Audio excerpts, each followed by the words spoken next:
Hey all, it is Cinephile Mike here with day 45 of the 95 Days of Award Season posts. And today I am here to talk about Araceli Lemos' debut film, Holy Emmy. But before I jump in, remember, this Tuesday, January 24th, we will be getting the Oscar nominations. From there, I will be finishing up the series, but as we know, not all the films on the Where Can I Watch It spreadsheet will be nominated for Oscars. So there will be some weeks leading up to the awards where I dedicate reviews solely to those films that are nominated only for BAFTAs, Independent Spirit Awards, and the ever fun Razzies.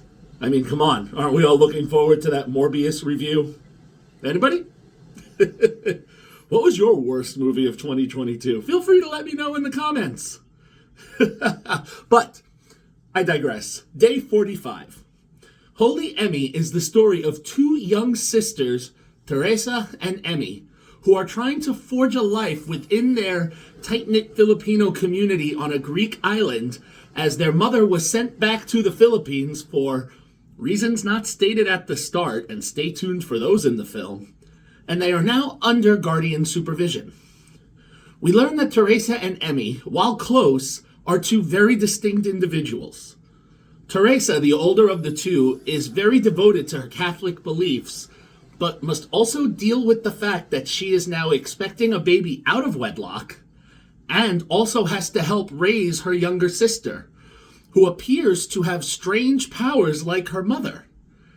And between episodes of crying tears of blood, is trying to figure out who she is and what these powers mean. So this film is not entirely grounded in a reality base, although depending on the battles of good and evil and mysticism, well, all fiction is rooted somewhere, right? So Emmy will go and work for Miss Christina, the woman who exploited their mother, which will cause a fracture between these two sisters. And as they learn to navigate these paths, we see that their faith and their relationships are truly put to the test. The battle of right or wrong is debated both internally for each of them and externally with the individuals they meet. And this puts a lot of pressure on our two lead actresses, and I must say they do this with an assured ease for actresses so young. Hasmin Khalip as the soon-to-be mother, Teresa. Just realized what I did there. Unintentional.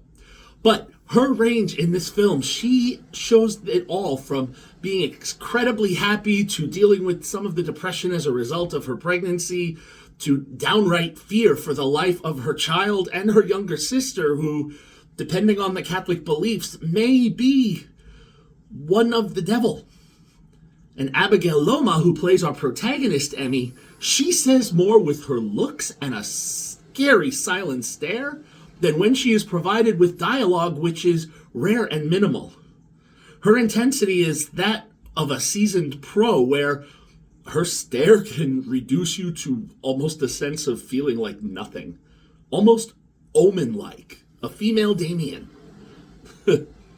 Now, this film is another of those that may have missed its chance for nominations at the Oscars.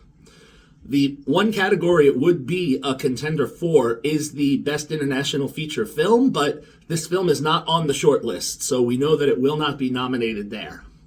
But it is being recognized by the Independent Spirit Award.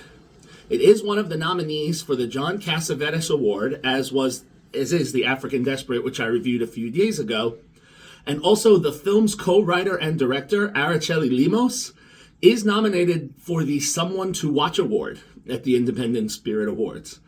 And if this is her debut, I am actually going to start following her career to see what comes next. So, this film is a very solid film if it does drag in bits and pieces, and I feel that because there are so many subplots that I really didn't get into in this review, but just a few are dealing with the woman who their mother used to work with, the boyfriend that is the father to Teresa's baby, the guardian, and so on. Sometimes less is more, and this film may have tried to overshoot a little bit with subplots, so some of them are not always wrapped up, but the film does come to a satisfying conclusion. So in that, I give it a 3 out of 5 stars. Now, if you are interested in watching Holy Emmy, as of this post today, January 21st, it is streaming on Mubi, M-U-B-I, for only 10 more days. After that, I am not sure. They haven't made any other announcements of where, excuse me, the film can be seen. But that is your one option within the next 10 days. I look forward to seeing you tomorrow for day 46 of the 95 Days of Awards season posts. Until then, as always, I am Cinephile Mike saying, take a break and watch something new.